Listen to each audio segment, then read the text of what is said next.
The Galactic Council chamber fell silent as Ambassador Nylahand of the Vrexian Consortium slammed 3 of his 4 arms against the crystalline podium.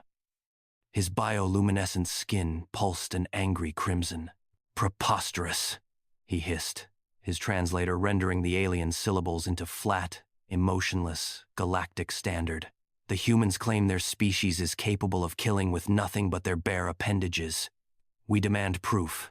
Brian Foster, the human representative, stood with practiced calm in the center of the amphitheater. He was young for a diplomat, barely 30 standard years, but his military background showed in his posture. His dark eyes scanned the gathered aliens.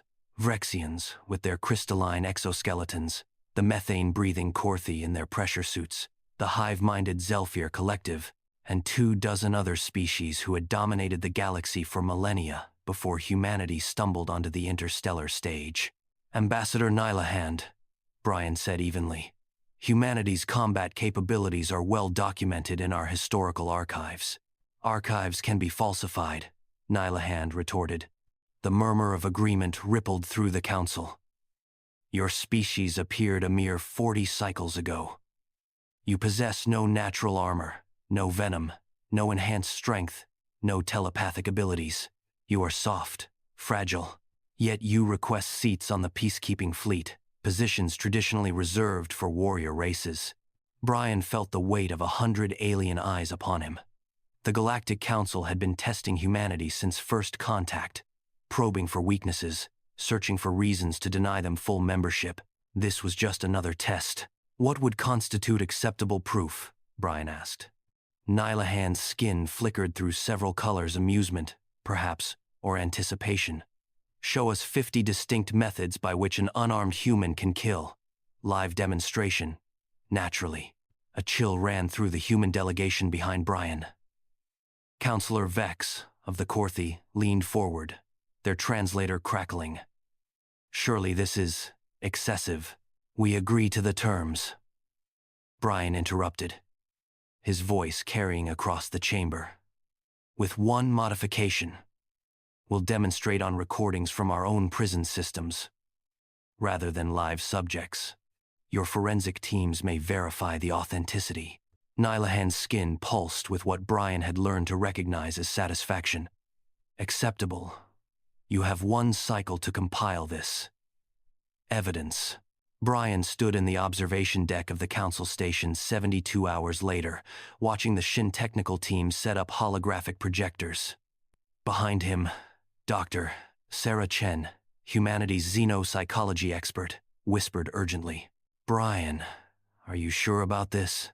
Some of these techniques, they might see us as monsters. They need to know what we're capable of," Brian replied. "Better they learn now in a controlled setting than during an actual conflict." The council reconvened. The chamber lights dimmed. Brian stepped forward. "What you're about to witness," he began, "are techniques developed by humans across thousands of years of conflict. These recordings come from the Solar Maximum Security Facility, documenting violent incidents among our most dangerous incarcerated individuals. Each has been verified by your own forensic AI. The first hologram materialized a prison corridor, timestamp in the corner. 2 figures faced each other. What followed lasted 8 seconds. Method 1. Cervical spine dislocation via rapid cranial rotation. Brian narrated clinically. Note: the precise angle and force required. The hologram shifted. Another scene. Method 2. Tracheal compression leading to asphyxiation. Method 3. Basilar skull fracture via repeated impact against concrete surface. Ambassador Nylahand had stopped glowing entirely, his skin gone pale gray. Around the chamber, aliens shifted uncomfortably. The Zelfir collective emitted distressed pheromones that the air filters struggled to process. Brian continued, his voice never wavering. The holograms played in rapid succession.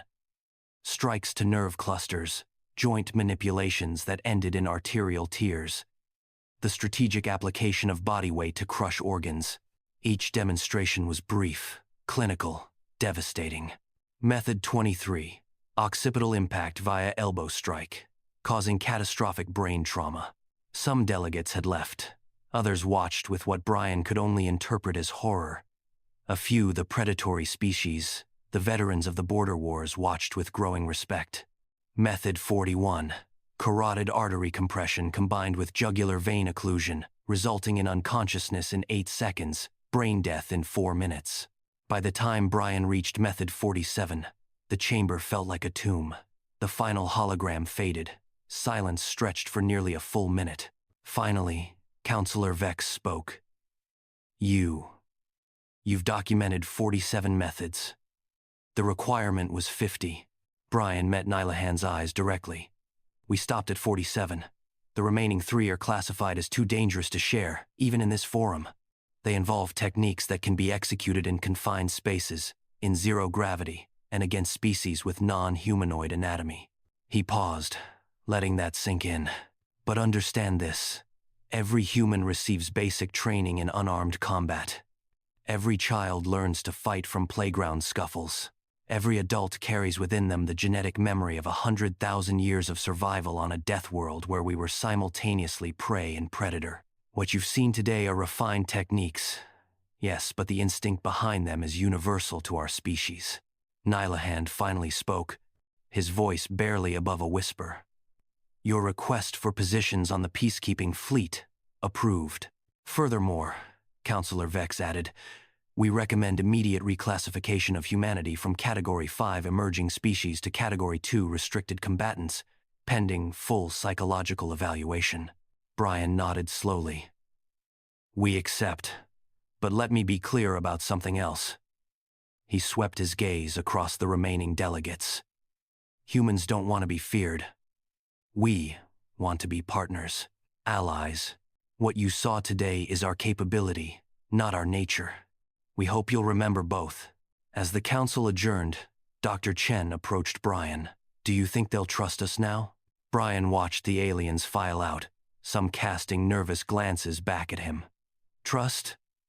Maybe not yet, but they'll respect us. And sometimes, that's where trust begins. Through the observation window, the stars gleamed cold and infinite. Humanity had taken another step into the galaxy, not with extended hands of friendship, but with the undeniable proof of what those hands could do when necessity demanded. Ambassador Nylahan paused at the exit, his skin cycling through colors Brian couldn't quite interpret. For a moment, their eyes met. Then the alien dipped his head, perhaps in respect, perhaps in relief that humans had chosen diplomacy. Brian understood then what the true test had been. Not whether humans could kill, but whether they could show that capability and still choose restraint. The galaxy, it seemed, had much to learn about humanity, and humanity had much to learn about living among the stars without becoming the very monsters their survival instincts could make them. And,